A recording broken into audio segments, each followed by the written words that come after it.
ಪ್ರತಿ ಮನೆಯಲ್ಲೂ ಪಂಜಾಬಲ್ಲಿ ಕ್ಯಾನ್ಸರ್ ಇದೆ. ನಮ್ಮ ಹುಡುಗಿ ಹೋಗಿ ಬಂದಿದ್ದಾರೆ ಅಲ್ಲಿ.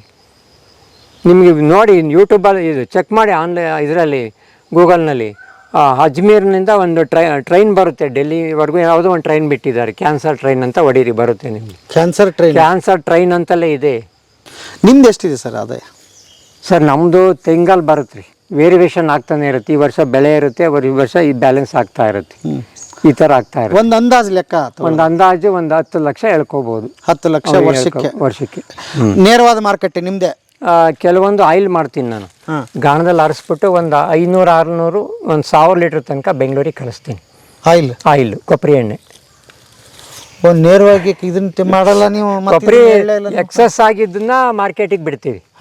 ಎಕ್ಸಸ್ ಬೇಡಿಕೆ ಇಲ್ಲ ಅಂತಂದ್ರೆ ನಾನು ರೇಟ್ ಕಡಿಮೆ ಆಗಿದ್ದಾಗ 600 ಒಂದು 1000 ಲೀಟ್ರ್ ತನಕ ಬೆಂಗಳೂರಿಗೆ ಕಳಿಸ್ತಾ ಇರ್ತೀವಿ. ಮನೆಯೂ ಕಳಿಸ್ತೀವಿ. ಪ್ಯೂರ್ ಕೊಬ್ಬರಿ ನಾವೇ ಮುಂದೆ ನಿಂತ್ಕೊಂಡು ಅರ್ಸೋದು. ಹೆಂಗ್ ಕೊಡ್ತೀರಿ ಸರ್ ರೇಟ್? ಸರ್ ಈ ಜಾಸ್ತಿನೂ ಮಾರಲ್ಲ, 250-300 ಒಳಗಡೆನೆ ಇರುತ್ತೆ ನಮ್ದು ಆಯಿಲ್. ಕೆಜಿ ಅಷ್ಟೇ. ಬರ್ರಿ ಬೀಗ್ರ ಊಟ ಮಾಡೋಣ. ಬಾಳ್ ಮಂದಾಗ್ಲಿ ತಗೋರಿ. ನಿಮ್ ಬಾಯಾರಿಕೆಯಿಂದ ಹಂಗ ಆಗ್ಲೇವಾ? ಇಲ್ಲಿ ಎಲೆಗಳ ಇಲ್ಲ, ಅದು ಕಾಳು ಮೆಣಸು. ಹೋಗ್ಬರೋಣ, ಬರ್ತಾ ಇದೆ. ಬನ್ನಿ ಇಲ್ಲಿಗೆ ಬನ್ನಿ. ಅಂದ್ರೆ ಒಂದು ಮುಂಚೆ ತಗೊಂಬಂದು ಹಾಕಿದ್ವಿ, ಗ್ಲಿರಿಸಿಡಿ ಹಾಕಿ ಕಾಳು ಮೆಣಸು ಬರ್ತಾ ಇದೆ ನೋಡಿ. ಕಾಳು ಮೆಣಸಿಗೆ ಒಳ್ಳೆ ಬೇಡಿಕೆ ಇದೆಯಲ್ಲ? ಬೇಡಿಕೆ ಇದೆ. ಇಲ್ಲಿ ಬನ್ನಿ, ಒಳಗೆ ಹೋಗ್ಬೇಡ ಒಂಚೂರು. ಈ ದಟ್ಟ ಕಾಡಿನ ಅನುಭವ ನೋಡಿ. ಈಗ ಈ ತರ ಮಾಡಿದೀವಲ್ಲ ಇಲ್ಲಿ ನೋಡಿ, ಎಷ್ಟು ನಿಮಗೆ ಕೂಲ್ ಆಗುತ್ತೆ, ಇಲ್ಲಿ ತಣ್ಣಗಾಗುತ್ತೆ ನೋಡಿ. ಎಷ್ಟು ಪಕ್ಷಿ ಇದೆ ನೋಡಿ ಈ ತೋಟದಲ್ಲಿ. ನೀವು ಬೇರೆ ತೋಟದಲ್ಲಿ ನೋಡಿ ಪಕ್ಷಿಗಳು ಬರಲ್ಲ, ನಮ್ಮ ತೋಟದಲ್ಲಿ ಎಷ್ಟು ಪಕ್ಷಿಗಳು ಬರುತ್ತೆ ಗೊತ್ತಾ? ಆ ಪಕ್ಷಿಯಿಂದ ಏನ್ ಗೊತ್ತಾ, ಇಕ್ಕೆ ಇಕ್ಕುತ್ತೆ, ಅಲ್ಲಿ ಮೈಕ್ರೋ ಸೂಕ್ಷ್ಮ ಜೀವಾಣುಗಳು ಡೆವಲಪ್ ಆಗುತ್ತೆ. ಪಕ್ಷಿ ಬೇಕೇ ಬೇಕು ರೈತನಿಗೆ. ಹೌದು, ಒಂದು ಕೆಲಸ ಏನು 2 ಕೆಲಸ ಮಾಡುತ್ತೆ ಅದು. ಪಕ್ಷಿ ಏನು ಮಾಡುತ್ತೆ, ಬೇಕಿಲ್ದಿರ್ತಕ್ಕಂಥ ಕೀಟನ ಎಕ್ಕಿ ತಿನ್ನುತ್ತೆ, ಬೇಕಾಗಿರ್ತಕ್ಕಂಥ ಇಕ್ಕೆ ಇಕ್ಕುತ್ತೆ. ಆಮೇಲೆ ಹೊರಗಡೆಯಿಂದ ಬೇಕಾಗಿರ್ತಕ್ಕ ಹಣ್ಣಿಗೆ ಬೀಜ ತೊಗೊಂಬಂದು ಹಾಕುತ್ತೆ. ಕಾಡು ಪಕ್ಷಿ ಇಲ್ಲ ಅಂದರೆ ಕಾಡು ನಾಶ ಆಗುತ್ತೆ. ಮತ್ತೀಗ ಪಕ್ಷಿಗಳ ಕಾಟ, ಅದ್ರ ಕಾಟ, ಇದ್ರ ಕಾಟ ಅಂತ ಔಷಧಿ ಹೊಡೆದ ಒಂದು ದೂರ ಇಡ್ತೀವಿ. ಅಲ್ಲ ಸರ್, ಬೇಲಿ ಮಾಡ್ತೀವಿ ಸರ್. ಅಲ್ಲ ಸರ್, ನೀನು ಒಬ್ಬನೇ ಬದುಕಿ ಎಲ್ಲಿ ಹೋಗ್ತೀಯ ಮನುಷ್ಯ? ಎಲ್ಲಿ ಏನು ಸಾಧನೆ ಮಾಡ್ತೀನಿ ನೀನು ಒಬ್ಬ ಬದುಕಿ? ಇದೇ ನಿಂದು ಪುಕ್ಕುಲ್ತನ ಅಂತ ನಾನು ಹೇಳ್ತೀನಿ. ಪುಕ್ಕುಲ್ತನ ಅದು. ನೀನು ಒಬ್ಬ ಎಲ್ಲದೂ ಪ್ರಕೃತಿ ನಾಶ ಮಾಡಿ, ಎಲ್ಲದೂ ನಾಶ ಮಾಡಿ ನೀನು ಎಲ್ಲಿಗೆ ಹೋಗ್ತೀಯ? ಏನು ಸಾಧನೆ ಮಾಡ್ತೀಯ ನೀನು? ಎಲ್ಲ ಬಸವಣ್ಣವ್ರ ವಚನ ಓದ್ತೀವಿ, ಎಲ್ಲ ವಚನಗಳು ಓದ್ತೀವಿ. ಅದು ಇಲ್ಲಿ ಮಾಡ್ತಾ ಇರೋದೇ ಸಕಲ ಜೀವಿಗಳನ್ನ ಲೇಸಂ ಬಯಸಬೇಕು ಅಂತ ಬಸವಣ್ಣವ್ರು ಹೇಳ್ತಾರೆ ಅಲ್ವಾ? ನಾವೇನು ಮಾಡ್ತೀವಿ, ಇದು ಆಧ್ಯಾತ್ಮಿಕ ಕೃಷಿ ನಮ್ಮದು. ಎಲ್ಲ ಜೀವಿಗಳನ್ನ ಇಟ್ಕೊಂಡು ಜೊತೆಯಲ್ಲಿ ಕೃಷಿ ಮಾಡಬೇಕು. ಅದು ಆಧ್ಯಾತ್ಮಿಕ ಕೃಷಿ. ಅದು ತನ್ನ ಬೆಳೆಸ್ಕೊಡ್ತಾ ಇರುತ್ತೆ. ಇದು ಮಾಡ್ಬೇಕಾಗಿರೋದು. ಅಂದ್ರೆ ಇಲ್ಲಿ ಬೆಳೆದಿದ್ದ ಹಕ್ಕು ಎಲ್ಲದಕ್ಕೂ ಇದೆ, ಸರ್. ಎಲ್ಲದಕ್ಕೂ ಇದೆ. ಅಪಾಯ ಬರ್ತಕ್ಕಂಥದ್ದು ಮೇಲೆರ್ಗಂಥವು ಪಕ್ಷಿ ಕೊಲ್ಲು ಬೇಡ ಅಂತ ಹೇಳಲ್ಲ. ಎಲ್ಲಾ ಪಕ್ಷಿನೂ ಇರಬೇಕು. ಅಕ್ಕಿ ಬೇಕು, ಹಾವುಗಳು ಬೇಕು, ಇಲಿಗಳು ಬೇಕು, ಎಲ್ಲ ಪಕ್ಷಿನೂ ಬೇಕು. ಅದು ಪ್ರಕೃತಿ ನಾಶ ಮಾಡುತ್ತೆ. ನೀನು ಯಾರು ನಾಶ ಮಾಡೋದಕ್ಕೆ? ಅದನ್ನು ನಿನಗೆ ಏನು ಅಧಿಕಾರ ಇದೆ ಅದನ್ನ ಪಕ್ಷಿ ನಾಶ ಮಾಡೋದಕ್ಕೆ? ನೀನು ಪ್ರಕೃತಿ ನೋಡ್ಕೊಳುತ್ತೆ. ನಿನ್ನೆ ನಾಶ ಮಾಡೋದ್ರೆ, ನಿನ್ನೆ ಆಕ್ಸಿಡೆಂಟ್ ಮಾಡಿದ್ರೆ ಏನು ಮಾಡ್ತೀಯ ಪ್ರಕೃತಿ ಅಲ್ವಾ ಸರ್? ಇದು ನಾವು ಮಾಡ್ಕೊಂಡು ಹೋಗ್ಬೇಕು. ಅವಾಗ ಏನಾಗುತ್ತೆ, ನಮಗೆ ಕೊಡುಗೆ ಕೊಡ್ತಾ ಹೋಗ್ತಾ ಇರ್ತೇವೆ. ನಾನು ಎಕ್ಸಾಂಪಲ್, ಹಳಿಲು ಅಂತ ಕರೀತಾರೆ ಗೊತ್ತಲ್ವಾ? ಅಡಿಕೆ ತುಂಬ ತಿನ್ನುತ್ತೆ. ನಮ್ಮದ್ರಲ್ಲಿ ಸ್ವಲ್ಪ ತಿನ್ನುತ್ತೆ. ಯಾಕೆ ಅಂತ ನಾನು ಸೀಬೆ ಗಿಡ ಹಾಕಿದ್ದೀನಿ, ಪಪಾಯ ಗಿಡ ಬಿಡ್ತಿದ್ದೀನಿ. ಅದಕ್ಕೂ ಬದುಕ ಹಕ್ಕಿದೆ. ನಾವು ಹೇಳ್ತೀವಿ ವಿಷ್ಣು ಪ್ರಿಯ ಅಳಿಲು ಅಂತ. ಅಳಿಲು ಸೇವೆ ಮಾಡಿದ್ದು ರಾಮನಿಗೇನೋ ಹೆಲ್ಪ್ ಮಾಡಿತ್ತು ಅಂತ ಅದಕ್ಕೆ ಇತಿಹಾಸ ಇದೆ ಅಲ್ವರ? ನಾವು ಅಲ್ಲಿ ಫೋಟೋ ಇಟ್ಟು ಪೂಜೆ ಮಾಡ್ತೀವಿ. ಅವನಿಗೆ ಇಷ್ಟವಾಗಿರೋದು ನಾವು ಕೊಲ್ತೀವಲ್ಲ, ಯಾವ ಲೆಕ್ಕ ಇದು? ಅದು ಬದುಕಲಿ ಬಿಡು. ನಮ್ಮ ಮನೆ ಒಳಗೆಲ್ಲ ಮಣ್ಣಿ ಮನೆ ಓಡಾಡ್ತಿದ್ವು, ಹಾಸಿಗೆ ಎಲ್ಲ ಕಿತ್ತಾಕಿ ಬಂದು ಏನು ಮಾಡೋಕ್ಕಾಗುತ್ತೆ? ಅದಕ್ಕೆಲ್ಲ ಕಟನ್ ಹಾಕಿ ಬಿಟ್ಟೆ ಅಷ್ಟೇ. ಅದು ನೀನು ಬದುಕು. ಅದಕ್ಕೆ ಅಲ್ಲ ಆಹಾರ ಕೊಡ್ತೀವಿ ನಾವು. ಬನ್ನಿ ಇವತ್ತು 10 ಪಪಾಯ ಬಿಟ್ಟಿದ್ದೀನಿ, 60 ಗಿಡ ಸೀಬೆ ಗಿಡ ಬಿಟ್ಟಿದ್ದೀನಿ ಪಕ್ಷಿಗಳಿಗೆ. ತಿಂದು ಬದುಕಬೇಕು. ಆ ಪಕ್ಷಿಗಳು ಎಲ್ಲಿ ಇಕ್ಕಿರುತ್ತೆ, ಸೂಕ್ಷ್ಮ ಮೈಕ್ರೋಬ್ಸು, ಸೂಕ್ಷ್ಮ ಜೀವಾಣುಗಳು ಸಂಖ್ಯೆ ವೃದ್ಧಿ ಆಗ್ತಾ ಇರುತ್ತೆ. ನೀನೇನು ಮಾಡಿದ್ದೀಯ ಮನುಷ್ಯ? ನಿನ್ನ ಮೋಷನ್ಗೆ ಹೋದ್ರೆ ನಿನ್ನರಲ್ಲಿ ಯಾವುದೂ ಇದಿಲ್ಲ. ಯಾಕೆಂದ್ರೆ ನೀನು ತಿಂದಿರೋದೆಲ್ಲ ಕೆಮಿಕಲ್ ಫುಡ್ಡು. ಯಾವ ಮೈಕ್ರೋಬ್ಸು ಬೆಳವಣಿಗೆ ಆಗಲ್ಲ. ಆದರೆ ಪಕ್ಷಿ ಇಕ್ಕೆನಲ್ಲಿ ಇಕ್ಕಿದ್ರೆ ಎಷ್ಟು ಸೂಕ್ಷ್ಮ ರಂಧ್ರಗಳು ಕೆಲಸ ಮಾಡ್ತಾವಲ್ಲಿ. ಪಕ್ಷಿ ಇಲ್ಲ ಅಂದರೆ ರೈತ ನಾಶ. ಲೆಕ್ಕ ಹಾಕ್ಕೊಳ್ಳಿ. ಇವಾಗ ಎಲ್ಲ ಪಕ್ಷಿ ನಾಶ ಮಾಡಿ, ಎಲ್ಲ ಹುಳನೂ ನಾಶ ಮಾಡಿ, ಪಂಜಾಬಲ್ಲಿ ಗೋಧಿ ಅಕ್ಕಿ ಬೆಳೀತಾರೆ. ಪ್ರತಿ ಮನೆಗೂ ಕ್ಯಾನ್ಸರ್ ಇದೆ. ಹ್ಮ್ ಪ್ರತಿ ಮನೆಯಲ್ಲೂ ಪಂಜಾಬಲ್ಲಿ ಕ್ಯಾನ್ಸರ್ ಇದೆ. ನಮ್ಮ ಹುಡುಗಿ ಹೋಗಿ ಬಂದಿದ್ದಾರೆ ಅಲ್ಲಿ. ನಿಮಗೆ ನೋಡಿ ಯೂಟ್ಯೂಬಲ್ಲಿ ಇದು ಚೆಕ್ ಮಾಡಿ ಆನ್ಲೈನ್ ಇದರಲ್ಲಿ ಗೂಗಲ್ನಲ್ಲಿ. ಅಜ್ಮೀರ್ನಿಂದ ಒಂದು ಟ್ರೈನ್ ಬರುತ್ತೆ ಡೆಲ್ಲಿವರೆಗೂ, ಯಾವುದೋ ಒಂದು ಟ್ರೈನ್ ಬಿಟ್ಟಿದ್ದಾರೆ, ಕ್ಯಾನ್ಸರ್ ಟ್ರೈನ್ ಅಂತ ಹೊಡೀರಿ ಬರುತ್ತೆ ನಿಮಗೆ. ಕ್ಯಾನ್ಸರ್ ಟ್ರೈನ್ ಅಂತಲೇ ಇದೆ. ಪ್ರತಿ ದಿವಸ ಒಬ್ಬರಿಗೆ ಜೊತೆಲಿ ಬರೋರಿಗೆ ಮತ್ತು ಒಬ್ಬರು ಪೇಷಂಟಿಗೆ ಫ್ರೀ ಓಡಾಡೋದಕ್ಕೆ. ನೀವು ಹೊಡೀರಿ ಟ್ರೈನ್ ನಂಬರ್ 5,000 ಚಿಲ್ಲರೆ ಎಷ್ಟೋ ಬರುತ್ತೆ, ನಾನು ಮರೆತುಬಿಟ್ಟಿರ್ತೀನಿ, ಬರೆದಿಟ್ಟಿದ್ದೀನಿ ಡೈರಿನಲ್ಲಿ. ಪ್ರತಿ ಮನೆಯಲ್ಲೂ ಕ್ಯಾನ್ಸರ್ ಬಂದಿದೆ. ಯಾಕೆ? ರಾಸಾಯನಿಕ ಅತಿಯಾದ ಬಳಕೆ, ಬೆಂಕಿ ಇಕ್ಕಿದ್ರೆ ಇಷ್ಟು ಇದೆ ಸರ್. ನೋಡಿ ಇಷ್ಟು ವಾತಾವರಣ. ಕಾಳುಮೆಣಸದ ಬಗ್ಗೆ ಹೇಳಿ. ಕಾಳುಮೆಣಸು ಸುಮ್ಮನೆ ಹಾಕಿದೀವಲ್ಲ, ಅದು ಮರಕ್ಕೆ ಹತ್ಕೊಂಡು ಹೋಗ್ತಿದೆ. ಯಾವುದೇ ಅದಕ್ಕೆ ಇದು ನಾವು ಪೆಸ್ಟಿಸೈಡ್ ಆಗಲಿ ಯಾವುದು ಯೂಸ್ ಮಾಡಲ್ಲ, ನ್ಯಾಚುರಲ್ ಬರುತ್ತೆ. ಇದು ಯಾವಾಗ ಬರುತ್ತೆ ಸರ್ ಬೆಳೆ? ವರ್ಷಕ್ಕೊಂದ್ಸತಿ ಬರುತ್ತೆ. 3 ವರ್ಷಕ್ಕೆ ಆದ್ಮೇಲೆ ಬಂದ್ಬಿಡುತ್ತೆ. 3 ವರ್ಷ 3 ವರ್ಷಕ್ಕೆ ಬಂದು ಅಂದ್ರೆ ಬೆಳೆ ಹುಟ್ಟಿದಾಗಿಂದ 3 ವರ್ಷಕ್ಕೆ ಬೆಳೆ ಬರುತ್ತೆ. ನಿರಂತರವಾಗಿ ವರ್ಷ ಎಷ್ಟು ಬರುತ್ತೆ ಸರ್? ಒಂದರಲ್ಲಿ 1 kg 2 kg ಇಷ್ಟು ಬರುತ್ತೆ. ನಿಮ್ಗೆ ಒಂದರಲ್ಲಿ ಹಿಂಗ್ ಸುಮಾರು ಇದೆಯಾ? ಸುಮಾರಿದೆ ನಮ್ದು, ಸುಮಾರಿದೆ. ಹಂಗಲ್ಲ ಇದ್ರದ್ದು ಉತ್ಪನ್ನ ಚೆನ್ನಾಗಿದೆ ಅಲ್ಲಿ ಇವಾಗ ಪ್ರಾರಂಭ ಆಗಿರೋದು. ಸ್ವಲ್ಪ ಗಿಡ ಇದ್ದಾವೆ. ಅವಾಗ ಒಂದು ಕಾಲದಲ್ಲಿ ಹಾಕಿದ್ವಲ್ಲ, ಬರಗಾಲದಲ್ಲಿ ಎಲ್ಲ ಹೋಗ್ಬಿಡ್ತು ಪೂರ್ತಿ, ನೀರು ಕಡಿಮೆ ಆಗಿ. ಅವಾಗ ಏನು ಮಾಡಿದ್ದು ತಪ್ಪು ನೋಡಿ ಎಲ್ಲಿ ಮಾಡಿದ್ದು ಅಂತ ನನಗೆ ಗೊತ್ತಾಯ್ತು. ಮುಚ್ಚಿಗೆ ಇರಲಿಲ್ಲ ತೋಟಕ್ಕೆ, ವೈವಿಧ್ಯತೆ ಇರಲಿಲ್ಲ. ಅವಾಗ ಬರೀ ಮೆಣಸು ಹಾಕ್ಕೊಂಡು ಅಡಿಕೆ ಹಾಕ್ಕೊಂಡು ಕೂತಿದ್ವಿ. ಬರಗಾಲ ಬಂತು ಹೋಯ್ತು. ಇವಾಗ ಬರಗಾಲ ಬಂದು ನಮ್ಮ ತೋಟ ಒಣಗಾಲ, ಯಾವುದು ಗಿಡನೂ ನಾಶ ಆಗಲ್ಲ. ಆಲ್ರೆಡಿ ಅಷ್ಟು ನೀರು ಶೇಖರಣೆ ಆಗಿ ವಾತಾವರಣ ನೋಡಿ ಇಷ್ಟು ತಂಪಿದೆ ನಿಮಗೆ. ನಮ್ಮ ತೋಟ ಎಲ್ಲದಕ್ಕಿಂತ ದಿಣ್ಣೆ, ಆದರೂ ವಾತಾವರಣ ನೋಡಿ ಎಷ್ಟು ತಣ್ಣಗಿದೆ. ನಿಮ್ಮ ಬೇಸಿಗೆಲ್ಲೂ ಇದೇ ಇರುತ್ತೆ, ವಾತಾವರಣ ಇರುತ್ತೆ. ಬನ್ನಿ ಆ ಕಡೆ ಹೋಗಿ. ಬೋರ್ ಇದೆಯಾ ಸರ್? ಬೋರ್ ಇದೆ. ಎಷ್ಟಿದೆ ಸರ್? ಸರ್ 2 ಇದೆ ಬೋರು. ಒಂದು 140 ಅಡಿ ಓಡ್ತಾ ಇದೆ. 140 ಅಡಿ? 140 ಅಡಿ. ಇನ್ನೊಂದು ಬೋರು 800 ಅಡಿಲಿ ಓಡ್ತಾ ಐತೆ. ನಮ್ಮೂರಿನಲ್ಲಿ 1200 ಅಡಿಗೆ ನೀರು. ಇಲ್ಲಿ ಸ್ವಲ್ಪ ಪರವಾಗಿಲ್ಲ, ಹೇಮಾವತಿ ಬಂದಿರೋದ್ರಿಂದ ಪರವಾಗಿಲ್ಲ. ಆದ್ರೂ 1 ವರ್ಷ ಹೇಮಾವತಿ ಬಂದಿರ್ಲಿಲ್ಲ. ಆದ್ರೂ ಬರಗಾಲ ಬಂತಲ್ಲ, ಅವಾಗೆಲ್ಲ ಬೋರ್ ಕೊರ್ಸಿದ್ರು. ನಮ್ಮ ತೋಟದಲ್ಲಿ ಅವಾಗ ನಾನು ಬೋರ್ ಕೊರ್ಸಿದೆ. ಬೇರೆ ತೋಟದಲ್ಲಿ ಪ್ರಾರಂಭದಲ್ಲೇ ಧೂಳು ಎಲ್ಲ ಹೆಗರೋದು ಊರು ತುಂಬಾ. ನನ್ನ ತೋಟದಲ್ಲಿ ಪ್ರಾರಂಭದಲ್ಲೇ ತೇವಾಂಶ. ಬೋರ್ ಕೊರಿಬೇಕಾದ್ರೆ. ಸರ್ ಈಗ ಇನ್ನೊಂದು ಪ್ರಶ್ನೆ ಇದೆ ಸರ್. ಹೇಳಿ. ಈಗ ನಿಮ್ ಬೋರ್ ಹಾಕಿದಿರಿ, ಬೋರ್ ನೀರ್ ಬಂದಿದೆ, ನಡೆಯುತ್ತೆ ಸರ್ ತೋಟ. ಈಗ ನಮ್ಮಂತ ಉತ್ತರ ಕರ್ನಾಟಕದ ಪ್ರದೇಶದಲ್ಲಿ ಒಣ ಬೇಸಾಯಲ್ಲಿ ಮಳೆ ಬಂದ್ರೆ ಬೆಳೆ, ಒಂದು ಸರಿ ಮಳೆ ಬರದೆ ಅನಾಹುತ ಆಗುತ್ತೆ, ಏನು ಬೆಳೆ ಇಲ್ಲ. ಕೆಲವು ಬಾರಿ ಕೆಲವು ವರ್ಷ ಸಿಕ್ಕಾಪಟ್ಟಿ ಮಳೆ ಬಂದು ಬಿತ್ತಲಾರ್ದಂಗೆ ಆಗ್ಬಿಡ್ತೀವಿ. 2 ಪ್ರಾಬ್ಲಮ್ ಇದೆ. ಅಲ್ಲಿ ಕೃಷಿಗಳನ್ನ ಹೇಗೆ ಮಾಡೋದು ಸರ್? ಕಡಿಮೆ ಜಮೀನಿದ್ರೆ ನಾವು ಬದುಕಬಹುದು. ಅಲ್ಲುವೆ ಯಾವ ಥರ ಮಾಡ್ಕೋಬೇಕು ಅಂದ್ರೆ, ಅಲ್ಲಿ ಈಗ ಬಯಲು ಪ್ರದೇಶ, ನಿಮಗೆ ಬಿಸಿಲು ಗಾಳಿ ಜಾಸ್ತಿ ಬರುತ್ತೆ. ನಾವೇನು ಮಾಡಬೇಕು, ನಿಮ್ಮ ಒಂದು 2 ಎಕರೆ ಇರುತ್ತೆ ಅಂತ ಇಟ್ಕೊಳ್ಳೋಣ, ಒಂದು 2 ಎಕರೆಗೆ ಪ್ರಯೋಗ ಮಾಡ್ತಾ ಹೋಗ್ಬೋದು. ಸುತ್ತ ನಾವು ವಿಂಡ್ ಬ್ರೇಕಿಗೆ ಗಿಡಗಳು ಹಾಕ್ಕೋಬೇಕು. ನೀರಿಲ್ದಿರೋ ಬದುಕ ಅಂತ ಸುತ್ತ ಗಿಡಗಳು ಹಾಕ್ಕೋಬಹುದು ನಾವು. ಅಂದ್ರೆ ಗಾಳಿ ಇದ್ದಷ್ಟು ತೇವಾಂಶ ಇದಾಗುತ್ತೆ. ಗಾಳಿ ಇದ್ರೆ ತೇವಾಂಶ ಹೊರಟೋಗುತ್ತೆ. ನೀವು ಸುತ್ತಲೂ ಮನೆ ಕಟ್ರಿ, ಗೋಡೆ ಅಲ್ಲ, ಇದು ಜೀವಂತ ಬೇಲಿ ಮಾಡ್ಕೋಬಹುದು. ಮರಗಳ ಗಿಡ ಹಾಕೋಬಹುದು. ಯಾವುದು? ಗ್ಲಿರಿಸಿಡಿ ಹಾಕೋಬಹುದು. ಅಗಸೆ ಗಿಡ ಅಂತ ಕರಿತೀವಿ, ಚರೆ ಗಿಡ ಅಂತ ಕರಿತೀವಿ. ಅದು ನಾವು ಮಾಡಿ ವಿಂಡ್ ಬ್ರೇಕ್. ನಾನು ಅಲ್ಲಿ ತಮಿಳ್ನಾಡಲ್ಲಿ ಮಾಡಿಕೊಟ್ಟಿದ್ದು 30 ಎಕರೆಗೆ ಅದೇ ವಿಂಡ್ ಬ್ರೇಕ್ ಅಂದ್ರೆ ಗ್ಲಿರಿಸಿಡಿ ಹಾಕೊಟ್ಟೆ. ಬೇರೆಯವ್ರು ಏನು ಮಾಡ್ಬೋದು, ನೀರಿಲ್ದಿರ್ತಕ್ಕಂಥ ಗಿಡಗಳು ಹಾಕೋಬಹುದು, ಆದಾಯನೂ ಬರುತ್ತೆ. ಯಾವುದು? ಸೀತಾಫಲ ಹಾಕ್ಕೋಬೋದು, ಮತ್ತು ಇದು ನುಗ್ಗೆ ಹಾಕ್ಕೋಬೋದು, ಮತ್ತು ಕರಿಬೇವು. ಈ ಥರ ನಾವು ಬೇಲಿ ಸುತ್ತ ನಾವು ಕವರ್ ಮಾಡಿಕೊಂಡ್ರೆ ಹೊರಗಡೆಯಿಂದ ಬರ್ತಕ್ಕಂಥ ಬಿಸಿ ಗಾಳಿನ ತಡೆಗಟ್ಟುತ್ತೆ. ಬಿಸಿ ಗಾಳಿ ಬರುತ್ತಲ್ಲ, ಅದು ತಡೆಗಟ್ಟುತ್ತೆ. ಬೇಸಿಗೆನಲ್ಲೂ ನೀವು ಏನು ಬೆಳಿಲಿಲ್ಲ ಅಂದ್ರೂ ಮಳೆಗಾಲಕ್ಕೆ ಅದರಲ್ಲಿ ತೇವಾಂಶನ ಹಿಡಿದಿಟ್ಕೊಂಡಿರುತ್ತೆ ಬೇಸಿಗೆಯಲ್ಲೂ. ಯಾಕೆಂದರೆ ಹೊರಗಡೆ ಜಾಸ್ತಿಯಿಂದ ಬಿಸಿ ಗಾಳಿ ಒಳಗಡೆ ಬರ್ತಾ ಇಲ್ಲ ಅಂತ. ಈಗ ಇಷ್ಟೊತ್ತು ಹೇಳಿದ್ರಲ್ಲ, ಈ ಮರಕ್ಕೆಲ್ಲ ನೀರು ಬೇಕಾಗಿಲ್ಲ? ಯಾವ ಗಿಡಕ್ಕೆ? ಇವಕ್ಕೇನು ಬೇಕಾಗಲ್ಲ. ನುಗ್ಗೆಗೆ ಬೇಕಾಗಲ್ಲ. ಇದು ಗ್ಲಿರಿಸಿಡಿಯ ಗೊಬ್ಬರದ ಗಿಡ ಅಂತ ಕರೀತಾರಲ್ಲ, ಇವಕ್ಕೆಲ್ಲ, ಸೀತಾಫಲ, ಇವಕ್ಕೆಲ್ಲ ನೀರು ಬೇಕಾಗಲ್ಲ. ಆಮೇಲೆ ಬೆಟ್ಟದ ನೆಲ್ಲಿಗಳು ಇವೆಲ್ಲ ಉಪಯೋಗಿಸ್ಕೋಬೋದು, ಆದಾಯನೂ ಬರುತ್ತೆ, ಮಾಡ್ಕೋಬೋದು. ಅದನ್ನು ಮಾಡಿ ಮಧ್ಯೆ ನೀವು ಬೆಳೆ ಮಧ್ಯೆ ಏನು ಬೇಕಾದ್ರೂ ಬೆಳ್ಕೊಳ್ಳಿ. ಆಮೇಲೆ ರೋಗನೂ ತಡೆಗಟ್ಟುತ್ತೆ. ಹೊರಗಡೆಯಿಂದ ಬರ್ತಕ್ಕಂಥ ಬೇರೆಯವ್ರ ಜಮೀನಿಂದ ರೋಗ ಬರುತ್ತಲ್ಲ ಅದನ್ನು ತಡೆಗಟ್ಟುತ್ತೆ. ಆ ಜೀವಂತ ಬೇಲಿ ಅಂತ ಕರಿತೀವಿ ನಾವು. ಸೊ ಈಗ ಇನ್ನೊಂದು ಸಮಸ್ಯೆ ಬರುತ್ತೆ ಸರ್, ನಿಮ್ಮದು ಇಲ್ಲಿ ಒಂದು ಸಾರಿ ಈಗ ನೀವು ಎಂಥವು ಹಾಕಿದ್ರಿಂದ ತೆಂಗು ಹಾಕಿದಿರಿ, ಬಾಳೆ ಹಾಕಿದಿರಿ, ಇವು ಮೂರ್ ತಿಂಗಳಿಗೆ ಏನು ಕೊಯ್ಬೇಕಾಗಿಲ್ಲ, ಏನು ಮಾಡ ಫಸಲು ಬರ್ತಾ ಕಿತ್ಕೋತೀರಿ.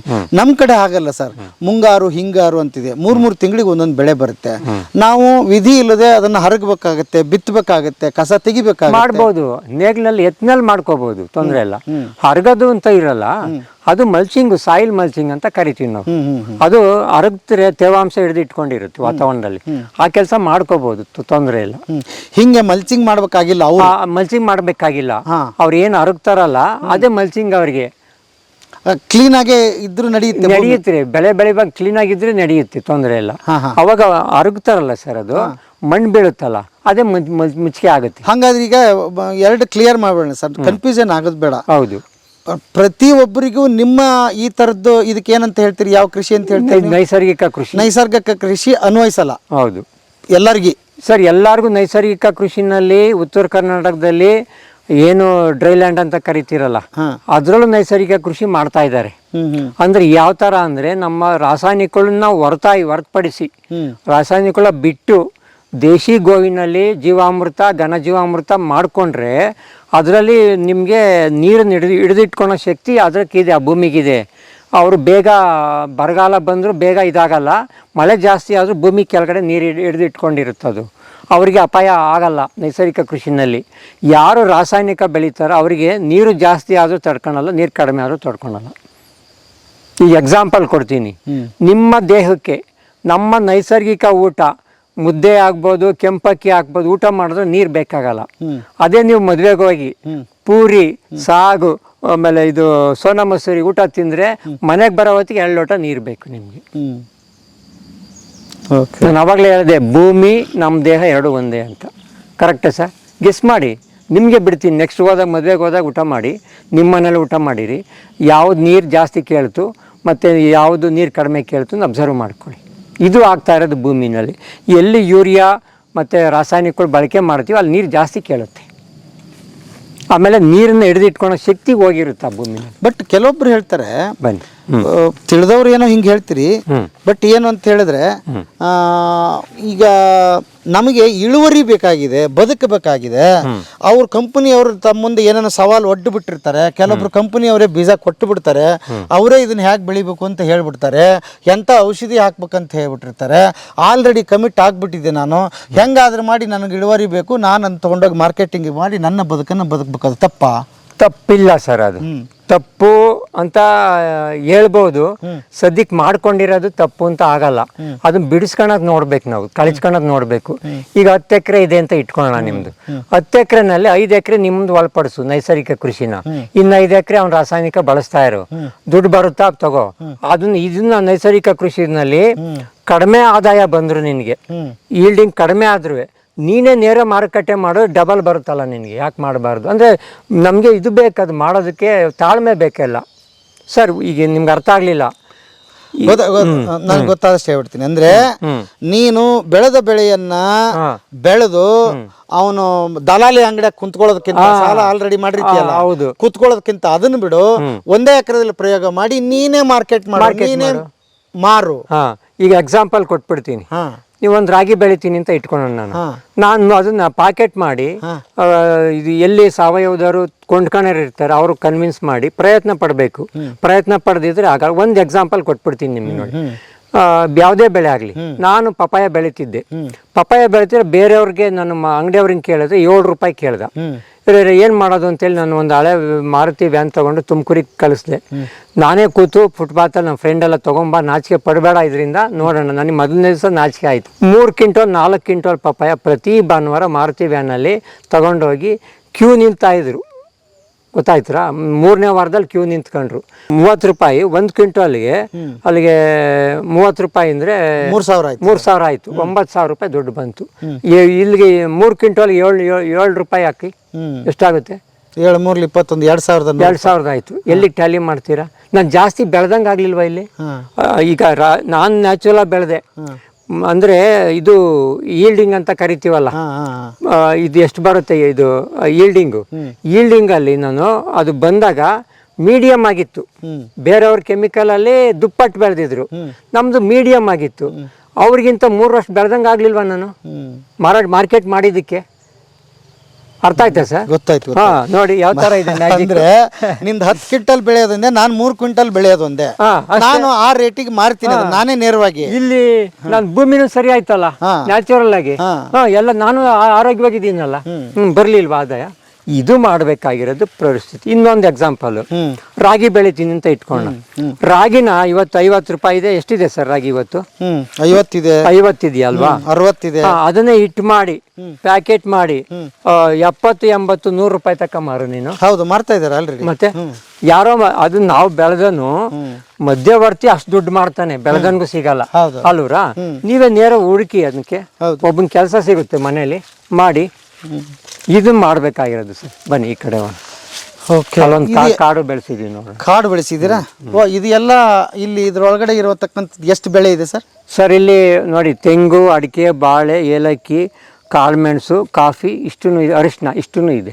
ಸರ್, ಒಂದು ನಿಮಗೆ ಇಷ್ಟ ಇಲ್ಲ ಅಂದ್ರೆ ಈ ಪ್ರಶ್ನೆ ಕೇಳ್ಬಿಡ್ತೀನಿ, ನೋಡ್ತಾ ಇರ್ತಾರೆ. ಯಾಕಂದ್ರೆ ಹುಡುಗರು ಮುಂದೆ ಬರೋರ್ಗೊಂದು ದೊಡ್ಡ ಸವಾಲನ್ನು ಒಡ್ಕೊಂಡಿದ್ದಾರೆ ಇವತ್ತು. ಏನಂತಂದ್ರೆ ಅವ್ರು ಒಂದು 50,000ನೋ 1 ಲಕ್ಷನೋ 1.5 ಲಕ್ಷನೋ ಸಂಬಳ ತಗೋತಾ ಇದಾರೆ ಸರ್. ಈ ತರದ ವಿಡಿಯೋಗಳು ನೋಡಿ ಇನ್ಸ್ಪೈರ್ ಆಗ್ತಾ ಇದಾರೆ. ನಾವು ಕೃಷಿಗೆ ಹೋಗ್ಬೇಕು ಅಂತ.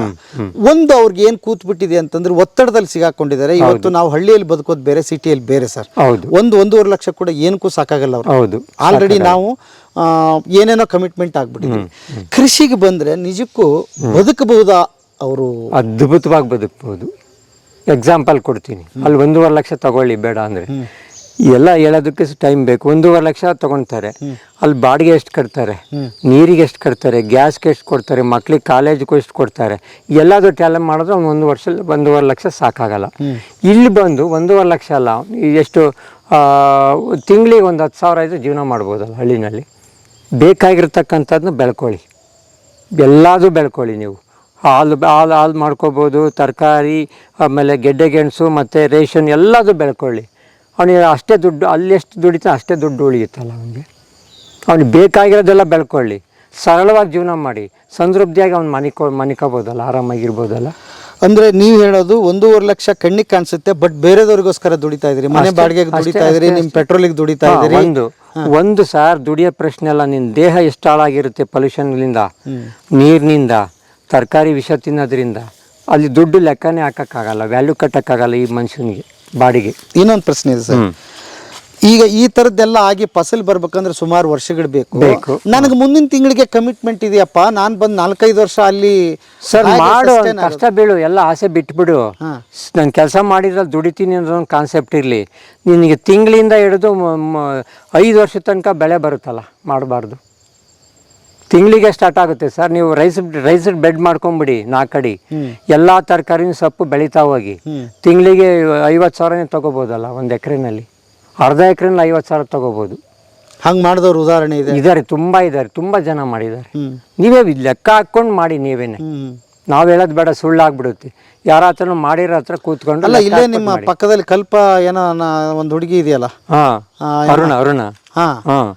1 ಎಕರೆನಲ್ಲಿ ಆಯಮ್ಮ ಬೆಳೀತಾ ಇರೋದು. ಮಾಡ್ಬೋದು ಸರ್, ಮಾಡ್ಬೋದು. ನೋಡಿ ಸರ್, ಇಷ್ಟೇ ನಾನು ನ್ಯಾಚುರಲ್ ಬದುಕಾರ ಇದ್ರೆ ಮಾತು ಹೇಳೋದು. ಒಂದು ಪುಟ್ಟ ಮನೆ ಎಷ್ಟು ಲಕ್ಷದ, ಈ ಹಳ್ಳಿನಲ್ಲಿ 70-80 ಲಕ್ಷ ಮನೆ ಮಾಡ್ತಾರೆ, ಮಾಡಬೇಡಿ.